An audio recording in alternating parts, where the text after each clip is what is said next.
Musheer इत्तलात Khyber Pakhtunkhwa barrister Mohammad Ali Saif ने दावा किया है कि पंजाब हुकूमत की रमजान कारकर्दगी रिपोर्ट उनके खिलाफ चार्जशीट साबित हुई। बैरिस्टर सैफ ने बयान में कहा कि रिपोर्ट में एतराफ किया गया मार्केट में चिकन 940 रुपए फी किलो फरोख्त हुई, जबकि डिप्टी कमिश्नर का मुकर्रर करदा नर्ख 585 रुपए था। केले की कीमत डिप्टी कमिश्नर ने 227 रुपए दर्जन मुकर्रर की, लेकिन मार्केट में वो 389 रुपए में फरोख्त हुआ। इसी तरह दीगर अशिया खुरनोश की कीमतों को भी ज्यादा पर फरोख्त किया गया। पंजाब हुकूमत ने खुद तस्लीम किया है कि मार्केट में गिरा फरोशों को काबू में नहीं रखा जा सका। मुशीर इत्तलात खैबर पख्तूनख्वा बैरिस्टर मोहम्मद अली सैफ ने दावा किया है कि पंजाब हुकूमत की रमजान कारकर्दगी रिपोर्ट उनके खिलाफ चार्जशीट साबित हुई।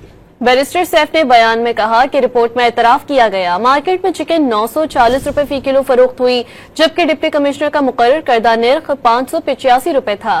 केले की कीमत डिप्टी कमिश्नर ने 227 रुपए दर्जन मुकर्रर की, लेकिन मार्केट में वो 389 रुपए में फरोख्त हुआ। इसी तरह दीगर अशिया खुरनोश की कीमतों को भी ज्यादा पर फरोख्त किया गया। पंजाब हुकूमत ने खुद तस्लीम किया है कि मार्केट में गिरा फरोशों को काबू में नहीं रखा जा सका।